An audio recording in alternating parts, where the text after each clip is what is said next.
Very good evening all of you. तो सभी का स्वागत है दोस्तों आज की क्लास में। हम लोग इकोनॉमी मॉड्यूल के अंदर बात कर रहे हैं। तो अभी बेसिक हमारी क्लास चल रही है, एकदम आराम से फाउंडेशन बैच की तरह हम लोग इकोनॉमी इसमें पढ़ रहे हैं। तो दोस्तों अभी जो 3 क्लास हुई है उसमें मैंने आपको अभी ये सिखाया इकोनॉमिक्स क्या होता है, फिर मैंने आपसे डिस्कस किया इकोनॉमी क्या है, दोनों में अंतर क्या है। उसके बाद हम लोग कल की क्लास में देखे थे टाइप्स ऑफ इकोनॉमी, और इसके अंतर्गत दोस्तों प्रीवियस क्लास में टाइप्स ऑफ इकोनॉमी में मैंने आपको सिखाया था पूंजीवादी अर्थव्यवस्था क्या होती है और इसकी प्रमुख विशेषताएं क्या होती हैं। आज हम पूंजीवादी अर्थव्यवस्था के गुण और दोष क्या हैं इस पे बात करते हुए सोशलिस्ट और मिश्रित अर्थव्यवस्था तक इस टॉपिक को हम कंप्लीट करने वाले हैं। तो पिछली क्लास में मैंने आपको ये बताया था कि देखो अर्थव्यवस्थाओं की जब टाइप्स की बात की जाती है, टाइप्स ऑफ इकोनॉमी, तो ये जो इसका डिसीजन लिया जाता है कि किस तरह की अर्थव्यवस्था है।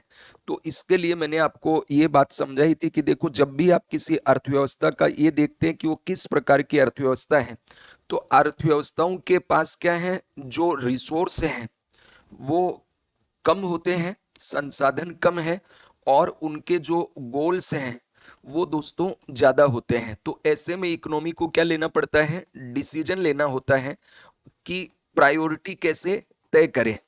तो डिसीजन लेना होता है कि प्राथमिकताओं का निर्धारण कैसे करें, और कौन सी प्राथमिकताएं, तो 3 निर्णय लेने होते हैं। क्या उत्पादन करना है, व्हाट टू प्रोड्यूस, क्या उत्पादन करना है, जैसे रोटी कपड़ा मकान जैसी आवश्यक वस्तु और सेवाएं, defence goods, capital goods, luxury goods, इनमें से जो भी आपकी जरूरत है वो आपको निर्णय लेना होगा। चूंकि आपके पास रिसोर्स तो कम है, गोल्स आपके बहुत ज्यादा है कि भाई कैपिटल गुड्स भी बना ले, ठीक है, आपके गोल्स हैं कि भाई हम डिफेंस गुड्स भी बना ले, आपके गोल्स हैं कि भाई हम लग्जरी गुड्स भी बना ले, ठीक है, किंतु हमारे पास रिसोर्स कम है।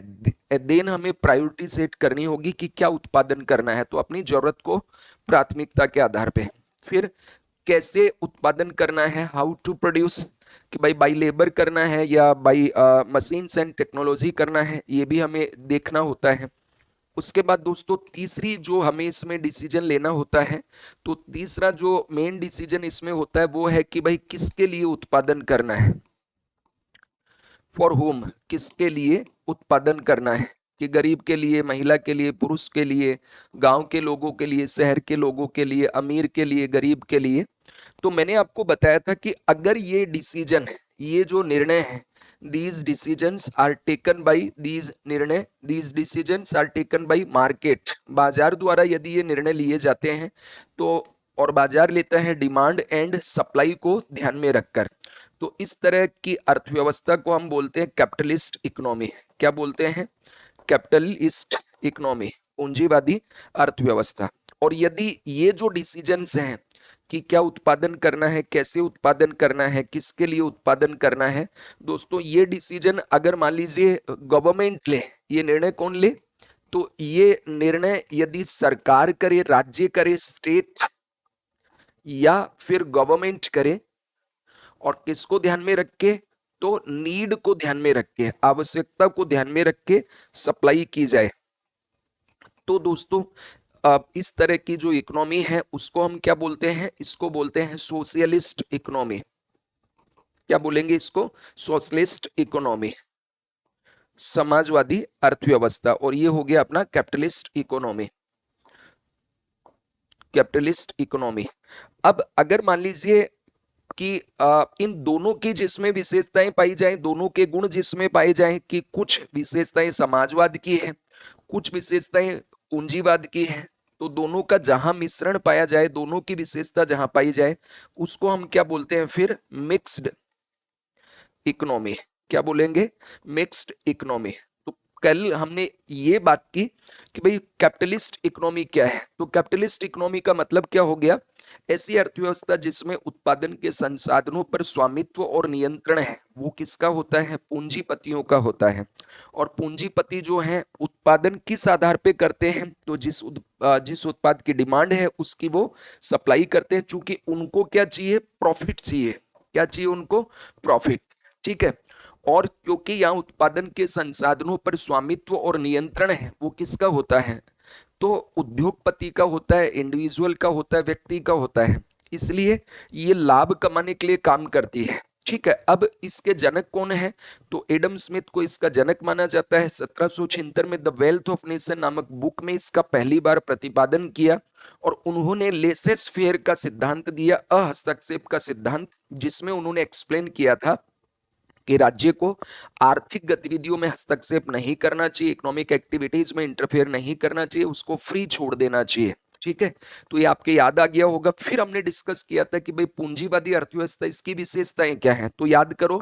फर्स्ट क्या था? Having right to personal property. ठीक है, निजी संपत्ति का अधिकार होगा कि जो व्यक्ति है उसको अपनी पर्सनल प्रॉपर्टी का पूरा राइट होगा। दूसरा मैंने आपको इसमें समझाया था, freedom to run any enterprises because of economic freedom. आर्थिक स्वतंत्रता के कारण किसी भी उद्यम का चयन करने की इसमें स्वतंत्रता होती है। यानी अब मैं कौन सा उद्योग चलाऊंगा, मेरी मर्जी, मुझे क्या काम करना है, मेरी मर्जी, ये इसमें फ्रीडम है। जबकि सोशलिस्ट इकोनॉमी में आपको इस तरह का अधिकार नहीं होता है। वहां सरकारी कंपनी होती है, सरकार आपको जो काम देगी वो आपको करना होगा। फिर तीसरी चीज है freedom to choose goods and services to consumer, यानी राइट टू चॉइस होता है कंज्यूमर के पास, चयन का स्वतंत्रता होता है उपभोक्ताओं के पास कि वो कौन सी वस्तु और सेवा लेंगे। क्योंकि यहाँ वेरियस कंपनीज होती हैं एक ही प्रोडक्ट के लिए। जबकि सोशलिस्ट इकोनॉमी होगा तो सोशलिस्ट इकोनॉमी में दोस्तों क्या होता है, एक कंपनी है साबुन वाली, एक है कपड़े वाली, एक है संचार वाली, एक है रेलवे वाली, एक है हॉस्पिटल वाली। एक मान लीजिए वहां पे बना दिया आपने कोई ग्रोसरी प्रोडक्ट के लिए, तो जो एक कंपनी है, चयन कहाँ है, उसी का प्रोडक्ट सबको लेना, चाहे अमीर गरीब हो। हालांकि वहां अमीर गरीब जैसा कंसेप्ट ही नहीं होगा। ठीक है, इनइक्वालिटी कम होगी वहां पे। लेकिन पूंजीवाद में क्या है, हजार कंपनी है एक ही प्रोडक्ट बनाने वाली, तो जो आपको सस्ता दे, जिसकी क्वालिटी आपको बढ़िया लगे, जो आपको प्रोडक्ट बेहतर दिखाए, वो उत्पाद आप लेंगे। इतना सबके एकदम क्लियर हुआ।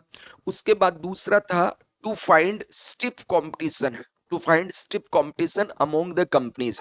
कंपनियों के मध्य क्या लाभ कमाने के लिए कड़ी प्रतिस्पर्धा होती है। और इसमें क्या होता है कि जो कंपनीज होती है, ये कंपनी क्या करती है, लाभ कमाने के लिए वस्तु की क्वालिटी भी बढ़िया रखती है और वस्तु की कीमत भी लगातार गिराती है ताकि उसका प्रोडक्ट ज्यादा से ज्यादा बिके।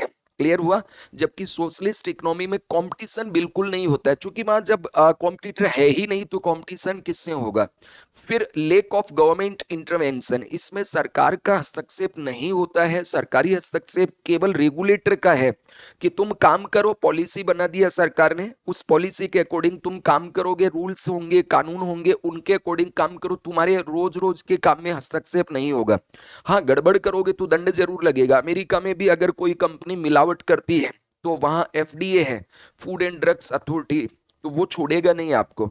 कंज्यूमर राइट्स का वोलेशन करोगे तो छोड़ेगा नहीं आपको। बहुत खतरनाक कानून है, अपने से भी सख्त हैं। लेकिन गवर्नमेंट कंपनी मामलों में कोई हस्तक्षेप नहीं करती है। फिर दूसरी बात, high quality and variety of goods and services. क्योंकि रिसर्च एंड डेवलपमेंट बहुत ज्यादा होता है एंड रिसर्च एंड डेवलपमेंट बहुत ज्यादा होगा तो इससे वस्तु और सेवाओं की गुणवत्ता भी होगी, और अलग अलग कंपनी बना रही है तो वेराइटी भी होगी उसमें, है ना।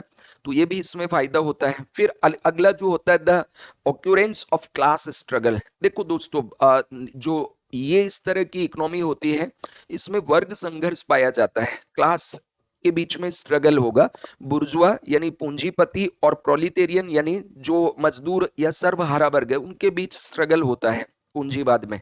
जबकि समाजवाद में ऐसा नहीं होता है, वहां सब अपने अपने एक तरह से सारे संसाधन गवर्नमेंट के हैं, व्यक्ति के पास कोई संपत्ति नहीं होती है। उसके बाद इंक्रीजिंग इनकम इनइक्वालिटी, आय की असमानता इसमें बढ़ती है। जैसे वारेन बफेट है, बिल गेट्स हैं, बहुत पैसों वाले वे हैं। लेकिन जो समाजवाद है उसमें आय की असमानता नहीं बढ़ती है। क्लियर हुआ। ये मैंने आपको लिखवा दिया था। और जाते जाते दोस्तों, मैंने पूंजीवादी अर्थव्यवस्था के गुण और दोष क्या है इसके ऊपर भी एक्सप्लेन किया था, बातचीत की थी, उनको लिखना था। तो हेडिंग दीजिए आज की, पूंजीवादी अर्थव्यवस्था के गुण व दोष, merits and demerits of capitalist economy. तो इसको आप इस तरह से बना लीजिए, इस तरह से हेडिंग दे दीजिए, merits and demerits of capitalist economy, merits and demerits of capitalist economy, पूंजीवादी अर्थव्यवस्था के गुण एवं दोष। पूंजीवादी अर्थव्यवस्था के गुण एवं दोष। तो इधर तो लिख लीजिए मेरिट्स, मेरिट्स, और इधर लिख दीजिए दोष या अवगुण, डीमेरिट्स। एक तरफ मेरिट्स और दूसरी तरफ लिख दीजिए डीमेरिट्स। ठीक है, तो आपकी एक तरफ तो लिखा हुआ है गुण और दूसरी तरफ दोस्तों लिखा हुआ है अवगुण। ठीक, पूंजीवादी अर्थव्यवस्था के गुण क्या हैं और पूंजीवादी अर्थव्यवस्था के दोष क्या हैं, डीमेरिट्स ऑफ कैपिटलिस्ट इकोनॉमी क्या है। तो पहला पॉइंट आप लिखिए इसमें, फर्स्ट यहां पे लिखिए इसके क्या क्या गुण और दोष हैं। तो पहला गुण लिखिए इसमें, नई तकनीक व प्रतिस्पर्धा के कारण। इसको हम लोग थोड़ा स्पीडली ले लेते हैं, तो आप लोग मैं चार्ट बना के इसको लिखवा देता हूं, इस तरह से आप लिखिए इसमें। तो ये दोस्तों पहला जो है इसका पॉइंट, ये लिखिए, नई तकनीक व प्रतिस्पर्धा के कारण उत्पादन क्षमता व कुशलता बढ़ना। नई तकनीक व प्रतिस्पर्धा के कारण उत्पादन क्षमता व कुशलता बढ़ना। तो फर्स्ट पॉइंट लिखिए, नई तकनीक व प्रतिस्पर्धा के कारण उत्पादन क्षमता व कुशलता बढ़ना। Increasing production capacity and efficiency due to state of art technology and competition. increasing production capacity and efficiency due to state of art technology and competition। अब देखो पहला इसका गुण क्या है, तो कैपिटलिस्ट इकोनॉमी में डिमांड के अनुसार क्या होगा, सप्लाई होगी यानी उत्पादन होगा। तो अगर मान लीजिए इसमें, और दूसरा हर कंपनी इसमें उत्पादन कर रही है तो कंपटीशन भी बहुत ज्यादा होगा। तो ऐसे में क्या है, सैकड़ों कंपनियां हैं और उनमें कंपटीशन है, तो रिसर्च एंड डेवलपमेंट जितना ज्यादा होगा उतनी ही नई तकनीक होगी। और प्रतिस्पर्धा के कारण क्या होगा, उत्पादन क्षमता बढ़ाएंगे, एआई का प्रयोग होगा, रोबोटिक्स का प्रयोग होगा, मशीन लर्निंग का प्रयोग होगा, टेक्नोलॉजी का प्रयोग होगा, स्किल्ड लेबर से उत्पादन करवाएंगे, और इन सब के कारण फिर क्या बढ़ेगी, स्किल बढ़ेगी। तो जो गवर्नमेंट वाली कंपनी उनमें चूंकि कंपटीशन नहीं होता है, तो इस वजह से वहां पे प्रतिस्पर्धा नहीं है, तो फिर रिसर्च एंड डेवलपमेंट कम होता है, नई तकनीक भी कम आती है, तो ये वहां दिक्कत आती है। लेकिन जो पूंजीवादी अर्थव्यवस्था है, यहाँ नई तकनीक और प्रतिस्पर्धा के कारण उत्पादन क्षमता व कुशलता बहुत ज्यादा पाई जाती है। ठीक है, अब नेगेटिव क्या है इसमें, पहला पॉइंट लिखिए, श्रमिकों का शोषण बढ़ता है और बेरोजगारी भी बढ़ती है। ठीक है, तो फर्स्ट लिखिए इसका डीमेरिट, श्रमिकों का शोषण व बेरोजगारी बढ़ती है। Exploitation and unemployment of workers increases. Exploitation and unemployment of workers increases. श्रमिकों का शोषण व बेरोजगारी बढ़ती है, श्रमिकों का शोषण व बेरोजगारी बढ़ती है। अब कैसे बढ़ेगी, तो चूंकि ये जो पूंजीवादी अर्थव्यवस्था होती है दोस्तों, पूंजीवादी अर्थव्यवस्था में क्या होता है कि भाई उत्पादन कराने वाला जो बॉस है या जो उद्योगपति है, वो तुम्हें लाख रुपया सैलरी दे रहा है, तो 10 लाख का काम करवाएगा, तो तुम्हें रात दिन काम करवाएगा। श्रमिकों के जो अधिकार हैं उसका वॉयलेशन होता है, लेबर लॉज का वॉयलेशन होगा। 10 लोगों की जरूरत है, वहां वो 8 या 5 लोगों से काम कराएगा, तो फिर श्रमिकों का और शोषण बढ़ेगा। मशीनों से काम होगा, आधुनिक तकनीक से काम होगा, तो भी बेरोजगारी बढ़ती है। तो ये इसका साइड इफेक्ट भी है। फायदा तो क्या हुआ, इन सब से तकनीक आई, प्रतिस्पर्धा आई, कुशलता बढ़ी, लेकिन इसका नेगेटिव इंपैक्ट क्या हुआ, श्रमिकों का शोषण हुआ और दूसरा बेरोजगारी बढ़ती है। फिर आपने इसका एक विशेषता पढ़ा था कि यहाँ जो कंज्यूमर हैं उनको राइट टू चॉइस है, चयन का अधिकार है। क्यों, चूंकि 50 कंपनी है, 50 तरह के प्रोडक्ट है, जो तुम्हें लेना है वो तुम ले लो। लेकिन इसमें एक दिक्कत आती है, कंज्यूमर राइट्स का वॉयलेशन बहुत ज्यादा होता है। जब सरकारी कंपनी होती है तो कंज्यूमर राइट्स का वॉयलेशन वहां पे कम होता है या नहीं होता है समाजवादी अर्थव्यवस्था में। लेकिन पूंजीवादी अर्थव्यवस्था में क्या होता है कि ये लाभ को कमाने के चक्कर में क्या करते हैं, बहुत ज्यादा जो कंज्यूमर हैं उनको उनके अधिकारों का वॉयलेशन होता है। तो संभावना होती है कि यहाँ कंज्यूमर राइट्स का वॉयलेशन होगा, जैसे मिलावट करते हैं, कालाबाजारी करते हैं, मुद्रास्फीति बढ़ा लेते हैं, इस तरह से। तो consumer rights are more likely to be violated, like adulteration, quality adulteration, black marketing, inflation. तो दूसरा नेगेटिव इसमें लिखिए आप लोग। सेकंड जो नेगेटिव पॉइंट है उसको लिखिए। सेकंड नेगेटिव पॉइंट लिख लीजिए, उपभोक्ता अधिकारों का हनन होने की संभावना ज्यादा होती है, जैसे मिलावट, कालाबाजारी, मुद्रास्फीति आदि से। Consumer rights are more likely to be violated. Consumer rights are more likely to be violated like quality adulteration, black marketing, inflation etcetera. लेकिन देखो इसका पॉजिटिव पहलू क्या है, तो मैंने आपको बताया था ना भाई, कंज्यूमर राइट्स ज्यादा हो, मतलब कंज्यूमर के पास चॉइस ज्यादा है तो उसको संतुष्टि ज्यादा मिलेगी। ठीक है, तो उपभोक्ताओं को अधिक संतुष्टि और चयन की स्वतंत्रता यहाँ पे प्राप्त होती है। More consumer satisfaction and freedom of choice यहाँ पे आपको प्राप्त होगी। ठीक है, तो ये आप लोग इसमें लिखिए। जो पूंजीवादी अर्थव्यवस्था के गुण हैं उसमें सेकंड पॉइंट, उपभोक्ताओं को अधिक संतुष्टि व चयन की स्वतंत्रता, more consumer satisfaction and freedom of choice. Freedom of choice, उपभोक्ताओं को अधिक संतुष्टि व चयन की स्वतंत्रता, more consumer satisfaction and freedom of choice, and freedom of choice. फिर इसका तीसरा जो गुण है, ठीक है, पहला दूसरा आपने लिख लिया। अब तीसरा जो गुण है दोस्तों वो लिखिए, व्यक्ति का अधिकतम विकास होता है और जीवन स्तर में वृद्धि होती है।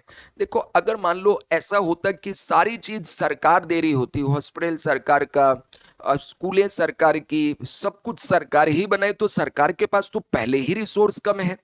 और अगर वो सब कुछ बना रही है तो उसके पास रिसोर्स लिमिटेड है, तो फिर ना तो बढ़िया क्वालिटी की उसकी गुड्स एंड सर्विसेज होंगी, जैसा है वैसा मिल रहा है, तो फिर ऐसे में अधिकतम डेवलपमेंट व्यक्ति का नहीं होता है। और अगर 50 तरह की कंपनी हो, प्राइवेट कंपनी हो, कोई क्या बना रहा है, कोई क्या बना रहा है, कोई और बढ़िया कर रहा है, नया नया नवाचार होगा, तो इससे क्या होता है, व्यक्ति का विकास होता है और उसका स्टैंडर्ड ऑफ लिविंग है, जीवन स्तर है, उसमें भी वृद्धि होगी। ठीक है, तो लिखिए तीसरा, व्यक्ति का अधिकतम विकास होता है और जीवन स्तर में वृद्धि होती है। व्यक्ति का अधिकतम विकास होता है और जीवन स्तर में वृद्धि होती है। There is maximum development of the individual, there is maximum development of individual, there is maximum development of individual, and there is an increase in the standard of living, and there is an increase in the standard of living. There is maximum development of the individual and there is an increase in the standard of living. ठीक है, फिर इसका negative क्या है, तो देखो positive तो क्या हुआ, व्यक्ति का अधिकतम विकास होगा और जीवन स्तर में वृद्धि होगी। लेकिन एक दिक्कत आती है इसमें, अगर मान लो तुम सरकारी कंपनी में काम कर रहे हो तो भले ही तुम्हें उतना ज्यादा सैलरी ना मिले, उतने ज्यादा चीजें ना मिले, पर एक चीज बहुत अच्छी है, तुम्हें पेंशन मिलेगी, मेडिक्लेम फैसिलिटी मिल जाएंगे, बुढ़ापे का सहारा है, तो सामाजिक सुरक्षा, और दूसरा चीज रोजगार सिक्योरिटी, जॉब सिक्योरिटी बहुत बड़ी है। प्राइवेट में जब तुम्हें लात मार दे, प्राइवेट में तुम काम कर रहे हो, तुम्हारे में ताकत है, हाथ पांव में, गले में, घुटनों में, तब तक तुम्हें काम मिलेगा, और जिस दिन नहीं हुआ तो तुम्हें बाहर कर दिया जाएगा, और कोई सैलरी, कोई पेंशन, कुछ नहीं। लेकिन गवर्नमेंट गवर्नमेंट के पीछे क्यों भागता है हर कोई, गवर्नमेंट जो नौकरी उसके पीछे क्यों भाग रहा है, जबकि वहां उतना ज्यादा सैलरी नहीं है।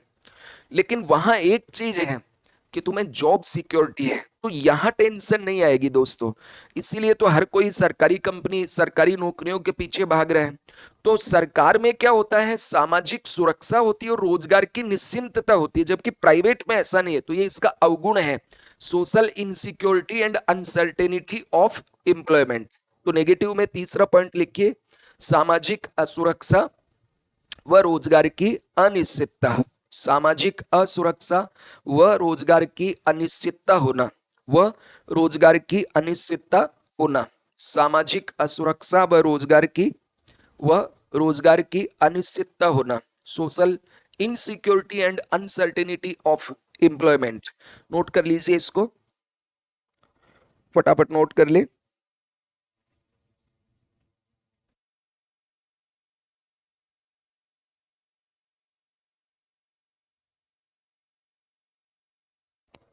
फिर आगे नेक्स्ट, तो अगला जो पॉजिटिव है, साधनों का सर्वोत्तम प्रयोग संभव होता है। साधनों का सर्वोत्तम प्रयोग संभव होता है। साधनों का सर्वोत्तम प्रयोग संभव होता है। साधनों का सर्वोत्तम प्रयोग संभव होता है। साधनों का सर्वोत्तम प्रयोग संभव होता है। साधनों का सर्वोत्तम प्रयोग संभव होता है।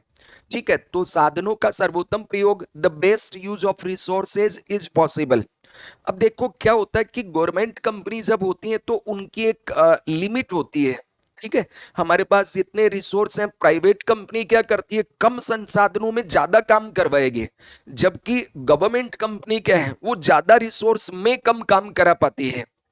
तो गवर्नमेंट कंपनी में रिसोर्स का वेस्टेज होता है, गवर्नमेंट में रिसोर्सेज का क्या होगा, वेस्टेज होता है। जबकि जो सरकारी कंपनी होती है वहां जॉब सिक्योरिटी के लिए भरा जाता है। मतलब देखो सरकारी और प्राइवेट के अंदर क्या होता है कि अगर कोई प्राइवेट कंपनी है तो उसमें क्या है, अगर मान लीजिए ये 3 लोग हैं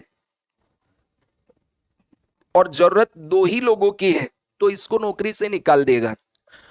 ये है प्राइवेट के।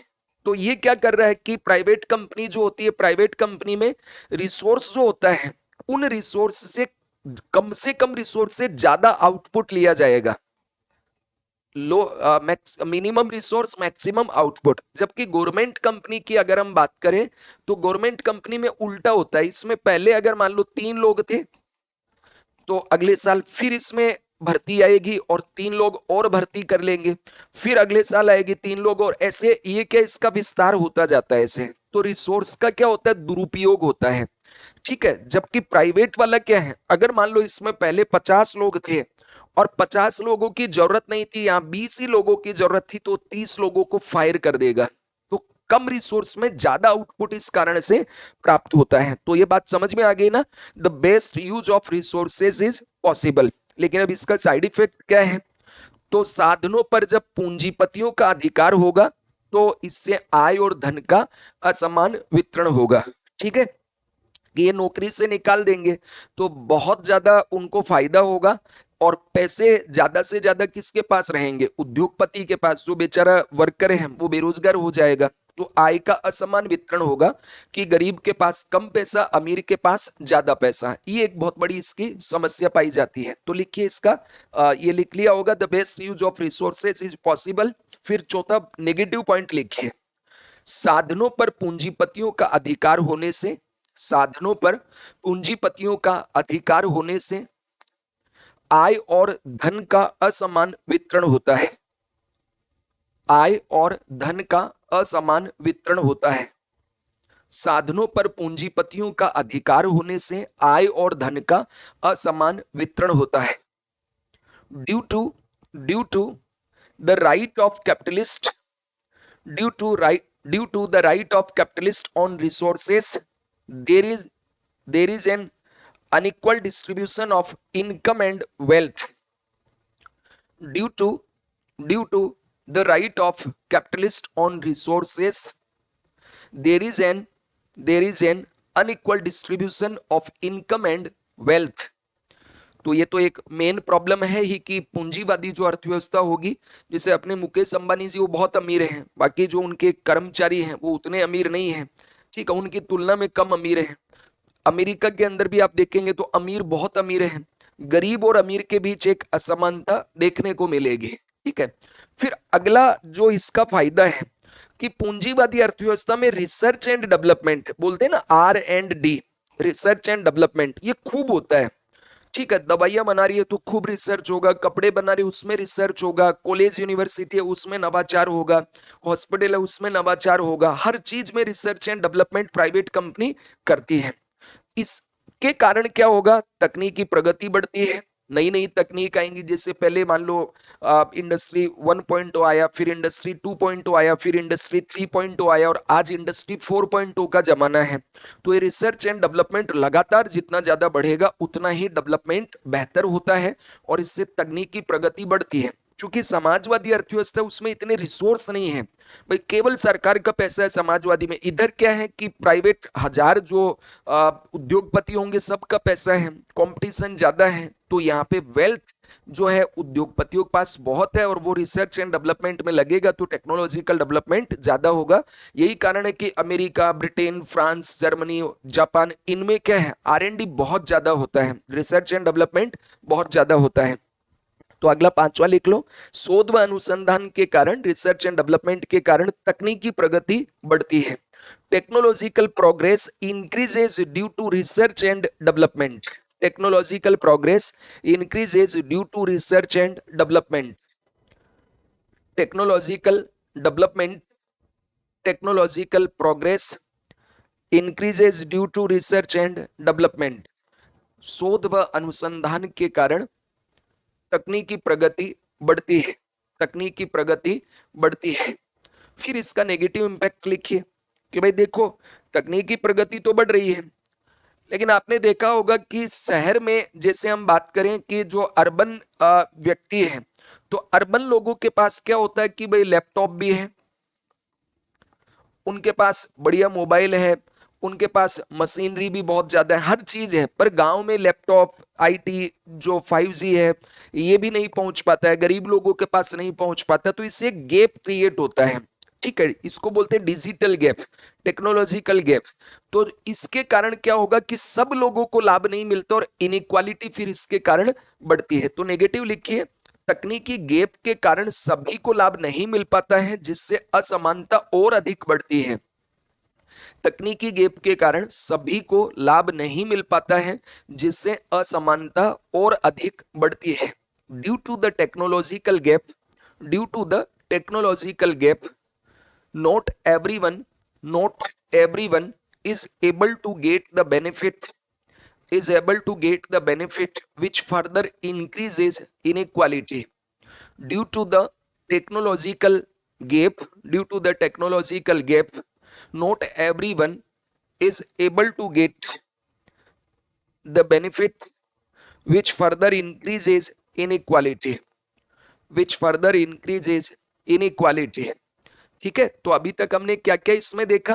तो पहला जो इसका फायदा है वो क्या था, तो पहला फायदा ये है कि भाई नई तकनीक आएगी, प्रतिस्पर्धा होगी, उत्पादन क्षमता बढ़ेगी।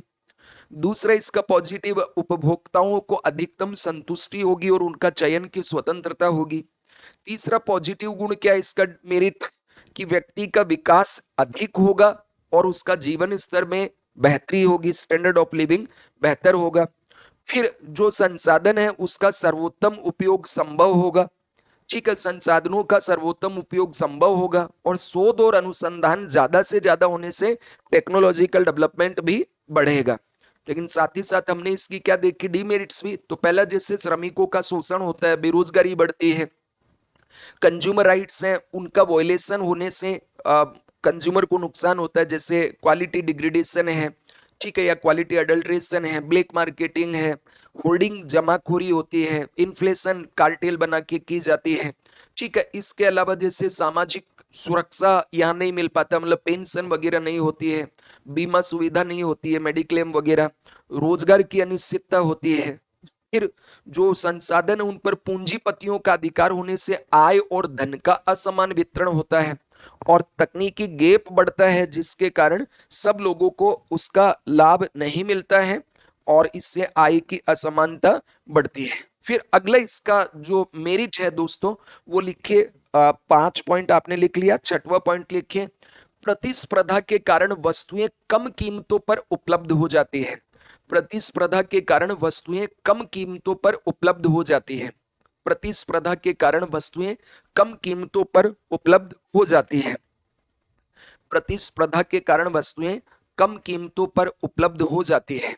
Due to competition, due to competition goods become available at low cost या lower price. Due to competition goods become available at lower prices. Competition के कारण, प्रतिस्पर्धा के कारण वस्तुएं कम कीमतों पर उपलब्ध हो जाती है। अब देखो आपको एक एग्जांपल बता रहा हूं मैं, 2016 में जब रिलायंस जियो जो है, रिलायंस जियो की सर्विसेज जब आई, इससे पहले आप देखो 3G भारत में बहुत महंगा था, 3G बहुत महंगा था, लेकिन भारत में जब जियो आया तो उसने 4G लॉन्च किया पूरे भारत में। और उसने क्या किया, 6 महीने कहा कि हम क्या देंगे, फ्री सर्विस देंगे। तो 6 महीने फ्री दिया तो पहले ये आइडिया, वोडाफोन, एयरटेल, इनको लगा कि अरे कुछ नहीं चलेगी नहीं, लेकिन सुपर हिट गई। फिर बंदे ने 6 महीने कहा कि और फ्री देंगे हम, तो फिर तो 16 करोड़ कस्टमर एक साल में जुड़ गए। तो इनके तो तोते उड़ गए कि यार रिलायंस अभी अभी आई और हम कितनी पुरानी कंपनी, क्यों, चूंकि फ्री दे रहा है ना भाई, और भारत में देखो फ्री में तो जहर भी एक बार चख लेगा, भले बाद में बोलने लायक भी ना बचे। तो मैंने देखा कि उस समय जब मैं पढ़ाने जाया करता था तो बच्चे जो रिलायंस के टावर होते थे ना, उसके नीचे लैपटॉप लेके बैठे रहते थे, वहां गेम खेलते थे, डाउनलोड्स करते थे, और उससे उनको लत लग गई। तो इतना पैसा बच रहा उनका तो आराम से यूज करते थे। फिर वापस उसने कहा कि हम 6 महीने फ्री देंगे, तो सेबी ने, ट्राई ने कहा, telecom regulatory authority of India ने, भाई क्या कर रहे हो, बंद करो ये, वरना बाकी कंपनियां बर्बाद हो जाएंगी, एयरटेल दिवालिया हो जाएगा, वोडाफोन दिवालिया हो जाएगा, आइडिया दिवालिया हो जाएगा, और कई कंपनी बर्बाद होके बंद हो गई, एयरसेल ये सब तो खत्म ही हो गई। तो फिर इसने कहा कि ठीक, हम रोजाना का 1 रुपया लेंगे और डेटा कैरी फॉरवर्ड करेंगे। तो अभी 1 रुपया ले रहे, तो फिर जो एयरटेल वगैरह थे उन्होंने भी क्या किया, सस्ता कर दिया। तो कंपटीशन के कारण सस्ता हुआ। अब ये 3 कंपनियों का है। तो अभी देखो 2 दिन पहले क्या किया, जियो ने बढ़ाया, तो फिर एयरटेल और वीआई ने बढ़ाया, वरना तो सस्ते ही थे ना 5G के पैकेज में। तो इसमें क्या होता है कि यहाँ पे कंपटीशन जितना ज्यादा होगा उसके कारण गुड्स एंड सर्विस दोस्तों अपने आप ही सस्ती होंगी। अगर मान लो आप जहां भी रह रहे हैं, जिस राज्य, जिस जिले के हैं, जहां से आप देख रहे हैं, मान लो वहां पे एक ही दुकान है, तो वो दादागिरी करेगा, प्राइस मनमानी लेगा, लेकिन वैसे ही प्रोडक्ट वाली 10 दुकान आ जाए ना दोस्तों, तो फिर वो चीजें अच्छी भी लाएगा, कम कीमत पे भी देगा, ताकि उसका माल ज्यादा बिके। और ये प्रैक्टिकल है, हर जगह लागू होता है। तो ये कैपिटलिस्ट इकोनॉमी की एक विशेष अच्छी बात है कि कंपटीशन के कारण लोगों को वस्तु और सेवाएं सस्ती मिलती हैं। ठीक है, लेकिन यहाँ जन कल्याण का अभाव भी पाया जाता है। ठीक है, तो नेगेटिव लिखिए छठवा, जन कल्याण का अभाव पाया जाता है, lack of public welfare is there. ठीक है, लेक ऑफ पब्लिक वेलफेयर, यहाँ जन कल्याण का अभाव पाया जाता है, lack of public welfare is there, जन कल्याण का अभाव पाया जाता है। फिर एक होता है व्यापार चक्र। देखो व्यापार चक्र क्या है, इसको जरा ऐसे समझो। कई बार क्या होता है कि प्रोडक्ट की डिमांड जो है वो अचानक से बढ़ेगी।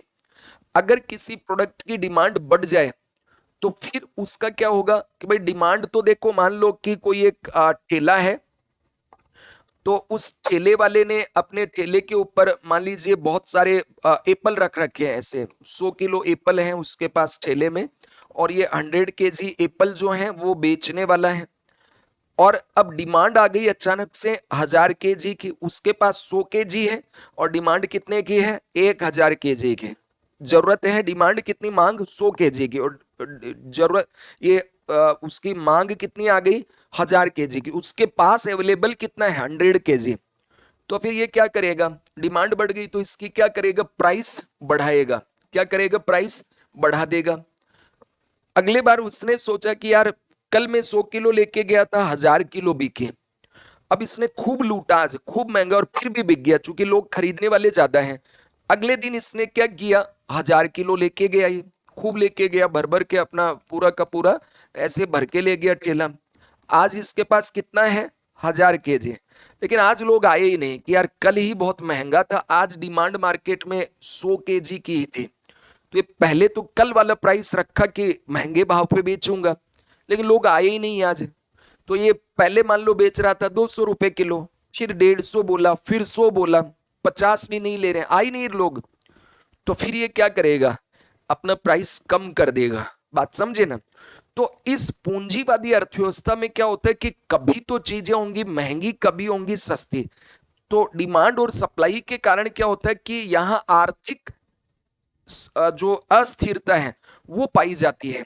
देर is possibility of economic instability due to business cycle या मार्केट साइकिल। तो ये बिजनेस साइकिल कैसा हुआ, यहाँ पे आपने समझा ना कि भाई एक बार तो डिमांड बहुत ज्यादा बढ़ी तो प्राइस बढ़ गई, उसके बाद मान लो ऐसा हो सकता है कि डिमांड जो है वो एकदम से घट जाए, तो फिर प्राइस क्या होगा, गिरेगा। ठीक है, या मान लो ऐसा हो जाए कि अचानक से सप्लाई जो है वो बढ़ जाए तो भी प्राइस क्या होगा, गिरेगा।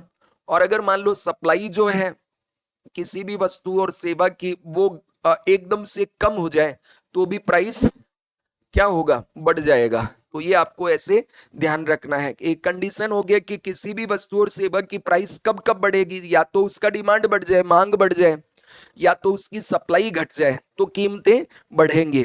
और यदि किसी भी वस्तु और सेवा की डिमांड में बहुत ज्यादा गिरावट आ जाए या उसकी सप्लाई अचानक से बहुत ज्यादा बढ़ जाए, आपूर्ति बढ़ जाए, तो ऐसी कंडीशन में फिर उसकी प्राइस क्या होगी, घटेगी। तो ये पूंजीवादी अर्थव्यवस्था में होता ही रहता है। ठीक है, कई बार यहाँ व्यापार चक्र होता है, कई बार होता है कि सप्लाई बढ़ जाती है, कई बार होता है डिमांड बढ़ जाती है, कई बार डिमांड घट जाती है, कई बार सप्लाई जो है वो घट जाती है। तो इसके कारण मार्केट अनस्टेबिलिटी बहुत ज्यादा होगी। कई बार मंदी आएगी, कई बार महंगाई होगी, कई बार मंदी होगी, फिर महंगाई, फिर मंदी, फिर महंगाई, ऐसा चलता ही रहेगा। तो ये इसका एक डीमेरिट है। क्योंकि मंदी जो रिसेशन है और मुद्रास्फीति जो इन्फ्लेशन है, ये दोनों ही अर्थव्यवस्थाओं के लिए अच्छी नहीं होती है। अब ये क्या होता है रिसेशन एंड इन्फ्लेशन, जब हम बैंकिंग पढ़ेंगे और मनी एंड सप्लाई और जो मॉनेटरी पॉलिसी पढ़ेंगे वहां डिटेल इसकी बात करेंगे कि क्या होता है इन्फ्लेशन वगैरह वगैरह, इस तरीके से। ठीक है, तो दोस्तों अगला इसका जो पॉइंट है वो आप लोग लिखिए, व्यापार चक्रों के कारण आर्थिक अस्थिरता की संभावनाएं पाई जाती है। व्यापार चक्रों के कारण आर्थिक अस्थिरता की संभावनाएं पाई जाती हैं। There is possibilities of economic instability due to trade, या ड्यू टू ट्रेड साइकिल, या ड्यू टू बिजनेस साइकिल। व्यापार चक्रों के कारण आर्थिक अस्थिरता की संभावनाएं पाई जाती हैं। There are possibilities of economic instability due to trade cycle या बिजनेस साइकिल। और फिर है कार्टेल बनाकर प्रतिस्पर्धा समाप्त की जाती है। कार्टेल बनाकर प्रतिस्पर्धा समाप्त की जाती है। Competition ended by forming cartels. Cartel बनाकर प्रतिस्पर्धा समाप्त की जाती है। Competition ended by forming cartels. अब कार्टेल्स क्या होते हैं, तो इसको ऐसे समझो आप, जैसे मान लीजिए कि आपने कभी ऑटो में सवारी की होगी, तो आप ऑटो स्टैंड पे जाएं, मान लीजिए वहां 10 ऑटो खड़े हुए हैं, आपने 4 किलोमीटर दूर कहीं जाना है और आपने कहा कि भैया मुझे अमुक स्थान पे जाना है जो मात्र 4 किलोमीटर दूरी पर है। कितनी दूरी पर है, 4 किलोमीटर ओनली, 4 किलोमीटर डिस्टेंस पे। अब ये ऑटो खड़े हैं ऐसे लाइन में, ऐसे ये सब ऑटो हैं यहाँ पे, और आपने जाकर के एक ऑटो वाले को पूछा, मान लो इससे, कि भैया मुझे इस गांव में जाना है, कितना रुपया लोगे। तो वो आपसे बोला 400 रुपया लेंगे। आप बोले कि यार भैया बहुत महंगा है, 400 रुपया, तो मैं दिल्ली से मेरे गांव तक यहाँ तक आ गया और वो 700 किलोमीटर दूर है, आप इतना 4 किलोमीटर का ही 400 ले रहे हैं। तो बोला भाई चल दूसरा देख ले, मैं तो 400 ही लूंगा। वो मजबूर हो ना आपके भाई, और विकल्प नहीं है। तो आप सोचे ठीक है, और बहुत सारे खड़े हैं, आप इसके पास जाके बोले भैया चलोगे 4 किलोमीटर दूर, मेरा ये गांव है यहाँ पे, तो वो बोलेगा 500 रुपये। कितना रुपया, 500 रुपये। अब आप बोलोगे कि यार 400 तो यही ले रहे हैं और तुम 500 मांग रहे हो, तो फिर वो क्या बोलेगा, वो आपको बोल देगा तो इसी से चले जाओ। तो आप बोले कि भैया आप थोड़ा कम करो, बोला नहीं अपना 450 से कम नहीं होगा। तो आप बोले ठीक है, इससे पूछते हैं। अब ये भी इनकी बातें सुन रहा है और इनका पहले ही ग्रुप बना हुआ है कि देख मेरा कस्टमर आया तो वो मेरे ही साथ जाएगा, अगर तुमने मेरा कस्टमर लिया तो अगली बार तेरी खैर नहीं है। तो इनका ग्रुप बना हुआ है ना पहले, कि भाई जिसके पास पहले आ जाए वो जो भाव बता देगा, रेंट बता देगा, फेयर बता देगा, या किसी वस्तु का कीमत बता देगा, उससे कम तुम नहीं करोगे। तो फिर ये इसके पास गया और जाके तुम गिड़गिड़ल भैया मैं स्टूडेंट हूँ, गरीब हूँ यार, गांव जाना 4 ही किलोमीटर है, ठीक है तो कितने में चलोगे। अब वो बोले कि भैया देख 500 रुपये लूंगा, 550 लगता है, 50 रुपया कम कर रहा हूँ। आप बोलो भैया ये 400 में जा रहा है, ये 450 में, तुम 550, तो जाओ ना यार इनके साथ। ये दोस्तों होता है कार्टेलाइजेशन। तो कार्टेलाइजेशन जैसे सीमेंट कंपनियां, पेट्रोलियम कंपनियां, टेलीकॉम कंपनियां, ये सब कार्टेलाइजेशन करती हैं। ये क्या करती हैं, आपस में मिलकर मैक्सिमम या मिनिमम रेट तय कर लेती हैं कि भाई अमुक प्रोडक्ट जो है इसकी कीमत इतनी होगी। ये फिर कंज्यूमर के हितों के खिलाफ माना जाता है। क्लियर हुआ सभी के? किसान जो मंडी में बेचने जाता है ना सामान अपना, वहां पे भी वो कार्टेलाइजेशन के कारण व्यापारी जो है उनके शोषण का शिकार होता है। तो ये पाया जाता है इस तरह का प्रॉब्लम भारत के अंदर। और ये पूंजीवादी अर्थव्यवस्था की समस्या भारत ही नहीं, जहां जहां पूंजीवाद है वहां ऐसा देखने को मिलता है। तो ये दोस्तों हमने बात की पूंजीवादी अर्थव्यवस्था क्या होती है, पूंजीवादी अर्थव्यवस्था के क्या विशेषताएं हैं, पूंजीवादी अर्थव्यवस्था के क्या गुण होते हैं, पूंजीवादी अर्थव्यवस्था के दोष क्या है। अब अगला लिखिए सोशलिस्ट इकोनॉमी, समाजवादी अर्थव्यवस्था। सोशलिस्ट इकोनॉमी, समाजवादी अर्थव्यवस्था, समाजवादी अर्थव्यवस्था।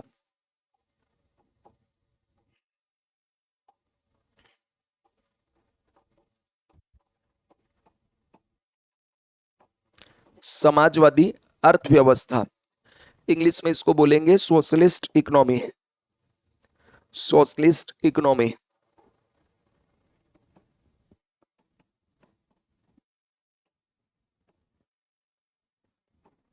Socialist economy.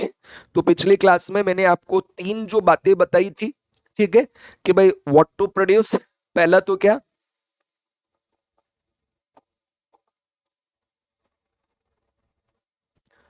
What to produce, क्या उत्पादन करना है। दूसरा दोस्तों मैंने आपसे बात की थी हाउ टू प्रोड्यूस, कैसे उत्पादन करना है, हाउ टू प्रोड्यूस, कैसे उत्पादन करना है। और तीसरा मैंने आपसे कहा था फॉर होम टू प्रोड्यूस, किसके लिए उत्पादन करना है। तो तीसरा जो क्वेश्चन इकोनॉमी को डिसीजन लेना होता है वो क्या था, फॉर होम टू प्रोड्यूस, किसके लिए उत्पादन करना है, ठीक है, कैसे उत्पादन करना है, किसके लिए उत्पादन करना है, और कितना उत्पादन करना है, क्या उत्पादन करना है, ऐसे जो डिसीजन है, यदि ये निर्णय कौन करे, सरकार करे, कौन करे, गवर्नमेंट करे। These decision are taken by the government, ये निर्णय कौन करे, अगर ये सभी निर्णय सरकार द्वारा किया जाए कि मुझे क्या उत्पादन करना है, तो जो जरूरत होगी उसका उत्पादन होगा। तो सरकार क्या देखती है, आवश्यकता, गवर्नमेंट क्या देखती है, आवश्यकता किसकी है बाजार में, नीड, ठीक है, उसका हम क्या करेंगे, उत्पादन करेंगे या आपूर्ति करेंगे, ठीक है, या सप्लाई करेंगे, क्या कर दिया जाएगा, उसकी आपूर्ति की जाएगी, उसका क्या किया जाएगा, सप्लाई की जाएगी, जो भी जिसकी जरूरत है उसका हम क्या कर देंगे, आपूर्ति, सप्लाई, ठीक है, प्रोडक्शन या सप्लाई गवर्नमेंट उसका करेगी जिसकी आवश्यकता है। क्यों ऐसा, या डिमांड क्यों नहीं, क्योंकि ये वेलफेयर नहीं, ये क्या चाहती है, लोक कल्याण चाहती है, ये पब्लिक वेलफेयर चाहती है गवर्नमेंट, ना कि प्रॉफिट मेकिंग। गवर्नमेंट का ऑब्जेक्टिव कभी भी प्रॉफिट मेकिंग नहीं रहता है, गवर्नमेंट वेलफेयर चाहती है। तो यदि अर्थव्यवस्था में क्या उत्पादन करना है, कैसे उत्पादन करना है, किसके लिए उत्पादन करना है, इन सब का निर्णय दोस्तों सरकार के द्वारा किया जाए, आवश्यकता और आपूर्ति को ध्यान में रख करके, तो इस प्रकार की अर्थव्यवस्था को क्या कहा जाता है, समाजवादी अर्थव्यवस्था कहा जाता है। समाजवादी जो अर्थव्यवस्था होती है इसमें जो फैक्टर ऑफ प्रोडक्शन है, रिसोर्सेस है, ठीक है, रिसोर्सेस जो होते हैं उन पर ओनरशिप किसका होगा, गवर्नमेंट का, कंट्रोल किसका होगा, गवर्नमेंट का, और गवर्नमेंट जो है वो उत्पादन किस आधार पे करती है, तो उत्पादन लोगों की आवश्यकता, नीड क्या है, अगर रोटी की जरूरत, पहले रोटी होना चाहिए, लग्जरी नहीं। अगर मान लो भौतिक जरूरतें हैं तो पहले वो करेंगे, रोटी का पूरा हो गया, रोजगार की प्रॉब्लम नहीं है, तो फिर गवर्नमेंट देखती है कि भाई पहले रोटी कपड़ा मकान चाहिए, वो हो गया तो भौतिक लग्जरी गुड्स चाहिए, ठीक है, उत्पादन पहले रोजगार चाहिए, और रोजगार है तो मशीनों से उत्पादन करेंगे, तकनीक से करेंगे। पहले गवर्नमेंट देखती है गरीब महिला, गांव का व्यक्ति, उसके लिए होना चाहिए, उसके बाद में फिर देखती है कि सबके लिए उत्पादन होना चाहिए, ठीक है। तो सोशलिस्ट इकोनॉमी का मतलब क्या हो गया, the economic system in which all the resources of production are owned and controlled by the state oblique government, and the government has all the powers, ठीक है, to produce, how to produce and for whom to produce, तो what to produce, ठीक है, how to produce, for whom to produce, all these are decided by the state keeping in the mind in the of the need and public welfare, and not for the making of profit. ठीक है, यानी सरकार ये जो भी decision लेती है profit को ध्यान में नहीं करती है, वो केवल और केवल दोस्तों किसको ध्यान में रखती है, पब्लिक वेलफेयर, जन कल्याण को ध्यान में रख करके। और इस तरह की जो अर्थव्यवस्था होती है इसमें नागरिकों को सभी वस्तुओं और सेवाओं का समान वितरण किया जाता है। In this system goods and services are distributed equally to all the citizen. अब ये जो सोशलिस्ट इकोनॉमी है इसका जो विचार था, ये जो सोशलिस्ट इकोनॉमी है, तो सोशलिस्ट इकोनॉमी का जनक या विचार किसने दिया, तो दोस्तों मैंने कल की क्लास में भी आपसे बताया था, कार्ल मार्क्स ने। किन्होंने दिया था, तो कार्ल मार्क्स ने। किन्होंने दिया था, यानी जनक कौन है, फादर ऑफ सोशलिस्ट इकोनॉमी या कम्युनिस्ट इकोनॉमी, तो कम्युनिज्म और ये इसके समाजवाद के जनक किसको माना जाता है, कार्ल मार्क्स को। ठीक है, किसको माना जाता है, कार्ल मार्क्स को। कार्ल मार्क्स की जो दो पुस्तकें हैं, एक दास कैपिटल, कौन सा, दास कैपिटल, और एक है कम्युनिस्ट मैनिफेस्टो। ये दो प्रसिद्ध पुस्तक है कार्ल मार्क्स की, एक दास कैपिटल और दूसरी कम्युनिस्ट मैनिफेस्टो। इनमें इस विचारधारा का प्रतिपादन किया।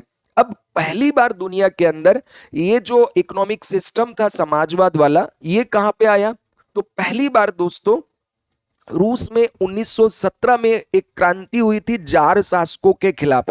कब हुई थी, 1917 में, 1917 में, 1917 में। तो ये जो क्रांति हुई थी जिसको रशियन रिवॉल्यूशन बोला जाता है, कौन सा रिवॉल्यूशन बोला जाता है, रशियन क्रांति। तो ये वहां पूंजीवादी अर्थव्यवस्था के खिलाफ एक तरह से नया विचारधारा दिया गया था, और ये समाजवादी अर्थव्यवस्था ये पूंजीवाद के खिलाफ, ये पूंजीवाद के काउंटर के तौर पे मार्क्स के द्वारा दी गई, जिसको पहली बार अपनाया किसने, रूस ने 1917 में। इतना क्लियर हुआ। आज दुनिया में कहीं पर भी दोस्तों पूरी तरह समाजवादी अर्थव्यवस्था नहीं देखी जाती है। हालांकि अगर इसका एक्सट्रीम रूप आपको देखना हो तो वो नॉर्थ कोरिया बचा है, चाइना में भी नहीं है, रसिया में भी नहीं है। चाइना ने तो 1970 में ही अपने देश के अंदर अर्थव्यवस्था को जो क्या किया कि धीरे धीरे प्राइवेट कंपनियों को वो स्टार्ट कर दिया। रसिया ने भी 1990 के बाद में प्राइवेटाइजेशन शुरू कर दिया। हालांकि वो आज भी पॉलिटिकली एंड आइडियोलॉजिकली तो सोशलिस्ट ही हैं या कम्युनिस्ट हैं, लेकिन फिर भी माना जाता है कि भाई किसी भी देश में 100% वहां पे ये समाजवादी अर्थव्यवस्था नहीं है। हाँ, कंट्रीज लाइक चाइना, रसिया, नॉर्थ कोरिया, चेकोस्लोवाकिया, यूगोस्लोविया, वियतनाम, या फिर क्यूबा हो गया, ये आपका वेनेजुएला हो गया, ये सोशलिस्ट इकोनॉमी की तरह काम करते हैं। बात समझ में आ गया। और धीरे धीरे अब इन देशों में भी क्या हो रहा है, प्राइवेटाइजेशन बढ़ रहा है। Privatisation is slowly increasing there too, या in these country also. Clear हुआ इन सबके। तो ये चीजें समाजवादी अर्थव्यवस्था का एकदम अर्थ आपके क्लियर हो जाना चाहिए। अब इसको नोट करो दोस्तों, फटाफट लिखिए। तो जैसे जैसे मैं लिखवाता जा रहा हूं आप लोग इसको नोट करते जाइए। हेडिंग दीजिए समाजवादी अर्थव्यवस्था, समाजवादी अर्थव्यवस्था, समाजवादी अर्थव्यवस्था, और देश दे करके इसमें लिखिए वह आर्थिक प्रणाली, वह आर्थिक प्रणाली जिसमें उत्पादन के साधनों,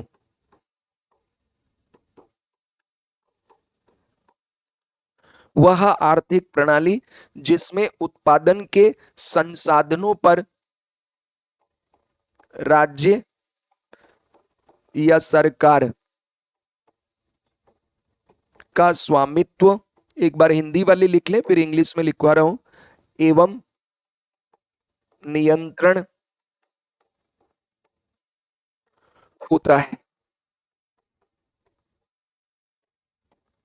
वह आर्थिक प्रणाली जिसमें उत्पादन के संसाधनों पर राज्य या सरकार का स्वामित्व एवं नियंत्रण होता है, तथा तथा सरकार के पास समस्त शक्तियां होती हैं। सरकार के पास समस्त शक्तियां होती है। उत्पादन कौन करेगा, किससे करवाएगी, सारा डिसीजन कौन लेती है, गवर्नमेंट। और किसको ध्यान में रख के करती है, तो मैंने आपको ये बताया ना, आवश्यकता और आवश्यकता को ध्यान में रख के वो आपूर्ति करेगी, लोक कल्याण को ध्यान में रख के। ठीक है, तो आगे आप लोग इसमें लिखिए, वह आर्थिक प्रणाली जिसमें उत्पादन के संसाधनों पर राज्य या सरकार का स्वामित्व एवं नियंत्रण होता है तथा सरकार के पास समस्त शक्तियां होती है। The economic system, the economic system, the economic system in which all the resources, the economic system in which all the resources of production, all the resources of production are owned and controlled by the, are owned and controlled by the state, and the government has all the powers, and the government has all the powers, and the government has all the powers। फिर पेरा change करके लिखिए, पेरा change करके लिखिए, क्या उत्पादन करना है,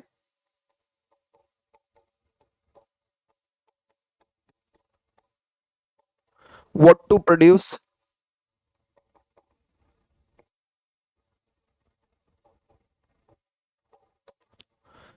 कैसे उत्पादन करना है,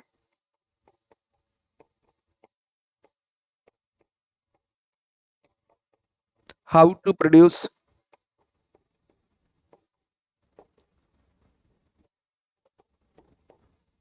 और तीसरा किसके लिए उत्पादन करना है,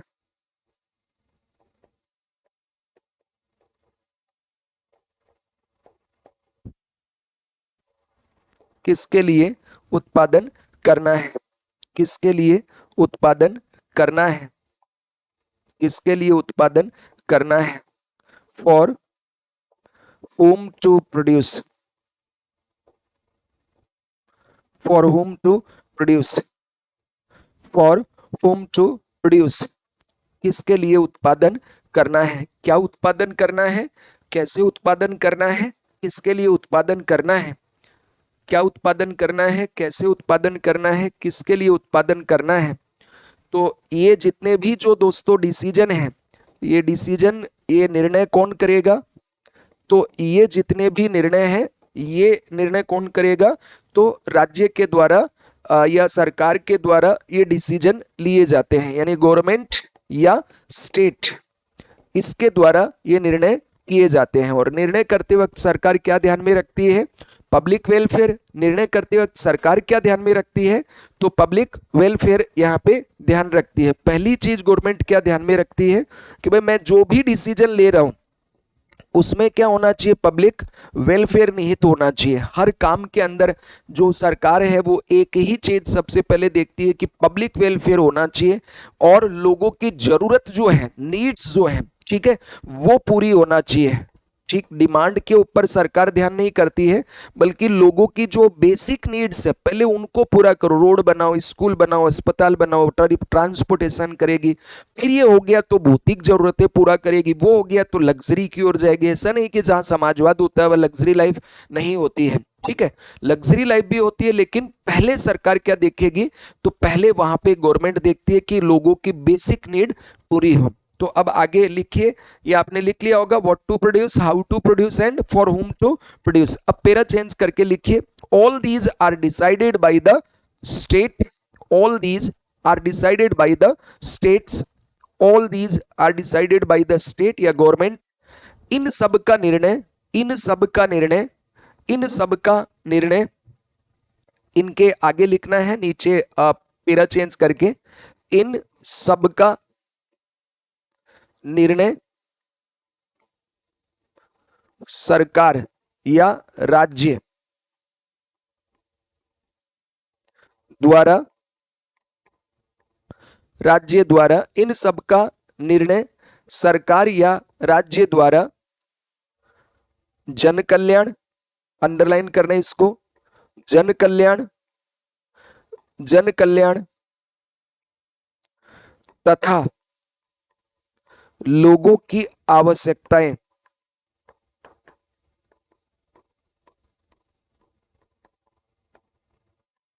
लोगों की आवश्यकताओं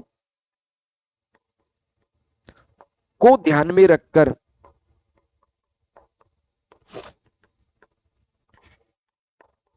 किया जाता है। तो ये डिसीजन गवर्नमेंट किस आधार पे लेगी? पब्लिक वेलफेयर और दूसरा उनकी आवश्यकता, ना कि लाभ कमाना। ठीक है, and not for making profit. ये सरकार का कभी भी पर्पस या ऑब्जेक्टिव नहीं रहता है कि वो प्रॉफिट कमाना चाहती है। गवर्नमेंट हमेशा ये देखना चाहती है कि भाई मेरे जो नागरिक हैं उन नागरिकों का ज्यादा से ज्यादा फायदा होना चाहिए, ज्यादा से ज्यादा पब्लिक वेलफेयर होना चाहिए, और सब जो नागरिक हैं उनको वहां वस्तु और सेवाओं का इक्वल डिस्ट्रीब्यूशन किया जाता है। तो अर्थ सबके एकदम मोटा मोटा क्लियर हो गया ना कि भाई समाजवादी अर्थव्यवस्था होती क्या है। अब पेरा चेंज करके लिखे, तो पेरा चेंज करके लिखिए समाजवादी अर्थव्यवस्था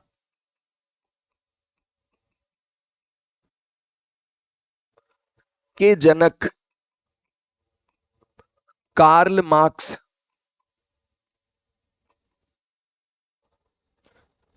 इनकी बुक्स का नाम भी लिख रहा हूं मैं।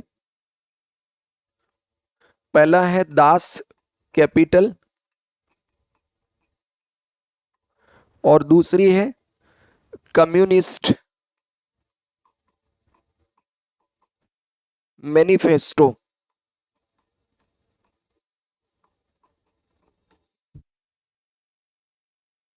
समाजवादी अर्थव्यवस्था के जनक कार्ल मार्क्स को माना जाता है। ठीक है, नोट कर लीजिए, समाजवादी अर्थव्यवस्था के जनक कार्ल मार्क्स को माना जाता है। ये कहाँ के थे कार्ल मार्क्स? तो ये जर्मन दार्शनिक थे। कौन थे? जर्मन फिलोसोफर, जर्मन दार्शनिक, मतलब जर्मनी के थे ये। ठीक है, तो समाजवादी अर्थव्यवस्था के जनक जर्मनी के जो दार्शनिक हैं फिलोसोफर कार्ल मार्क्स, उनको माना जाता है। तो लिख लीजिए the father of socialist economy, the father of socialist economy is considered the father of socialist economy is considered to be the German philosopher Karl Marx। German philosopher Karl Marx, German philosopher Karl Marx. और इनकी book का नाम भी लिख दीजिए, पहला Das Kapital, Das Kapital, और second दोस्तों क्या नाम है? Communist manifesto, communist manifesto. ठीक है, अब ये कार्ल मार्क्स तो क्या मर गए थे, इन्होंने किताब विताब लिखी, तो जो भी इनको पढ़ता उसको बढ़िया लगता कि यार गजब, ये तो एक शानदार रिवॉल्यूशन है। दुनिया में इतनी ज्यादा पॉपुलर ये कम्युनिस्ट क्रांति हुई नहीं। 1917 में 1917 में जो रूसी क्रांति हुई उसके परिणाम स्वरूप थोड़ा बहुत बदलाव करके रूस के अंदर दोस्तों पहली बार समाजवादी अर्थव्यवस्था को लागू किया। तो ये सोशलिस्ट इकोनॉमी जो है ये 1917 में सोवियत संघ रूस में जो पूंजीवादी अर्थव्यवस्था थी उसके खिलाफ इस अर्थव्यवस्था का प्रत्युत्तर में काउंटर में इसका जन्म हुआ एक तरह से, मतलब वहां विकास हुआ क्योंकि पहली बार वही था। हालांकि एडम स्मिथ की जो बुक थी उसकी विचारधारा को काउंटर किया कार्ल मार्क्स ने, लेकिन वो किसी देश के अंदर वस्तुतः प्रभाव में नहीं आ सके। एक्चुअल में ये 1917 में प्रारंभ हुआ। तो लिख लीजिए, नोट देके इसको लिख लो, नोट। 1917 में पूंजीवादी, या सीधा ही लिख लीजिए 1917 में रूस, उस समय इसका नाम क्या था? सोवियत संघ रूस।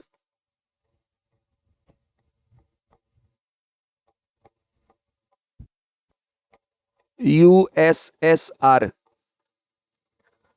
में समाजवादी अर्थव्यवस्था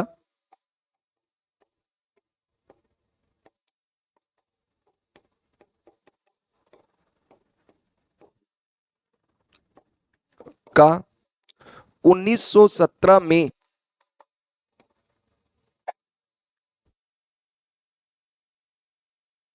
1917 में समाजवादी अर्थव्यवस्था का 1917 में शुरुआत हुई। समाजवादी अर्थव्यवस्था 1917 में 1917 में प्रारंभ हुई।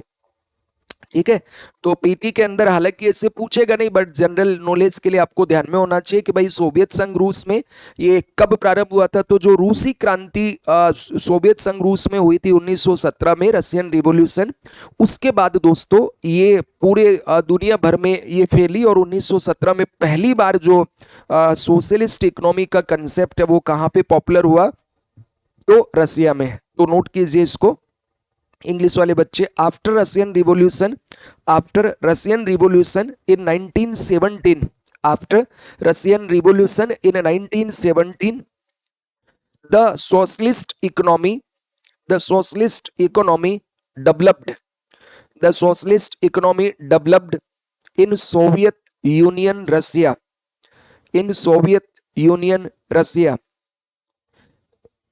इन सोवियत यूनियन रसिया।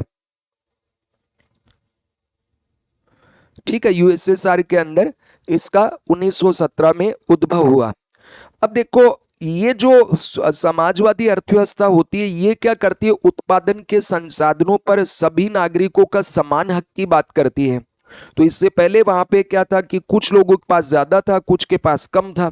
तो जिनके पास ज्यादा था उनको छीन लिया और छीन के जबरदस्ती उनका सामान वगैरह सब छीन के उसका राष्ट्रीयकरण करके गरीब लोगों में बांट दिया गया। तो जिन लोगों को मिला उनको तो बहुत अच्छा लगेगा, और जिनका छिन गया उनको लगेगा हम तो लूट लिए। तड़प तड़प के इस दिल से आह निकलती रही, ऐसा क्या गुनाह किया रसिया में पैदा होने का कि हम तो लुट गए। वो वाली बात हो गई कि सारा उनका जितना भी था वो सब उन्होंने लूट लिया। और जिसने इसके खिलाफ विरोध किया उसका सर 6 इंच छोटा कर दिया गया, मतलब उसको मृत्युदंड दे दिया। तो कहा जाता है कि लेनिन और स्टालिन इन्होंने रसिया के अंदर करोड़ों लोगों को मारा। माओ जो था चाइना के अंदर, उन्होंने भी करोड़ों लोगों को इस तरह से मारा। तो ये बहुत से लोगों को इसलिए मार दिया गया क्योंकि उन्होंने इसका विरोध किया, या वो माने ही नहीं कि नहीं हम तो अपना पैसा नहीं देंगे, हम अपनी संपत्ति नहीं छोड़ेंगे। लेकिन वहां पे सारा जितना भी संपत्ति था वो किसका हो गया, राज्य का। जैसे ही समाजवादी हुआ तो सब कुछ क्या हो गया, राज्य का। और राज्य का हुआ तो फिर सबको या तो कहा कि भाई मान जाओ, नहीं माने तो विरोध किया तो मार दिए गए। इस तरीके से रूसी क्रांति के बाद में ये दुनिया भर में समाजवाद जो है ये इस तरह से फैली। अब समाजवाद कहां कहां पे है, तो कहीं भी अगर देखा जाए तो पूरी दुनिया में कहीं भी पूरी तरह से समाजवाद दोस्तों नहीं है, लेकिन इसके कुछ एग्जाम्पल हैं। तो लिख लीजिए प्रमुख समाजवादी देश। ठीक है, तो एग्जाम्पल लिख लो प्रमुख समाजवादी देश। तो जैसे चीन है, चाइना, फिर रूस, ठीक है, क्यूबा, क्यूबा, उत्तर Korea, North Korea, North Korea, Venezuela,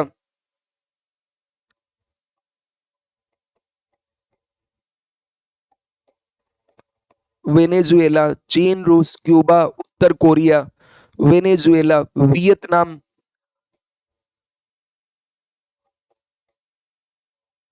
Yugoslavia,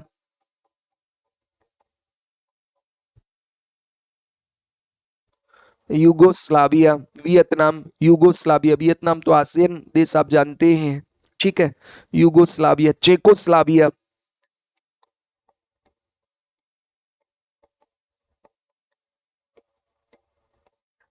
Czechoslovakia इत्यादि देशों में, इत्यादि देशों में, इत्यादि देशों में, इत्यादि देशों में पहले पूरी तरह समाजवाद देखने को मिलता था। पहले पूरी तरह समाजवादी अर्थव्यवस्था देखने को मिलती थी। अब पूरी तरह तो कहीं भी नहीं है, लेकिन पहले ये पाई जाती थी, इस तरह से समाजवादी अर्थव्यवस्था पाई जाती थी। Countries such as like China, Russia, China, Russia, Cuba, North Korea, Cuba, North Korea, Venezuela, Vietnam, Venezuela, Vietnam, Yugoslavia, Yugoslavia, Czechoslovakia, previously previously had socialist economies, previously had socialist economies. अब यहाँ पे भी धीरे धीरे क्या हो रहा है, तो प्राइवेटाइजेशन बढ़ रहा है, क्योंकि जहां भी समाजवाद रहेगा वहां क्या है, जो जिसके पास संपत्ति है उसकी संपत्ति छीन ली जाएगी। तो उसका मोटिवेशन ही खत्म हो गया कि यार मैं क्यों काम करूं, ठीक है, मैं काम क्यों करूं। जैसे मान लो कि भाई कोई एक व्यक्ति है, उस व्यक्ति की एक फैक्ट्री है, इस एक फैक्ट्री में अगर वो 100 कोई प्रोडक्ट बनाए, और दूसरी एक फैक्ट्री है, इसमें मान लो 10 ही प्रोडक्ट बने, दो ही लोग हैं, तो सरकार इसके 100 प्रोडक्ट लेके और 110 टोटल हो गए, तो इनमें कहे भाई 55 तुम रखो, 55 तुम रखो, तो इसको तो फायदा हुआ, इसको नुकसान हुआ। फिर अगली बार ये सोचे कि यार मैं जब उत्पादन कर ही रहा हूं तो मैं क्यों उत्पादन करूं, तो मान लो इसने उत्पादन और घटा दिए, 0 करे अगली बार, और ये 100 की जगह मान लो अब क्या करे, 60 ही उत्पादन करे, तो 30 इसको मिला, 30 इसको मिला, तो फिर मोटिवेशन ही खत्म हो जाएगा, ठीक है।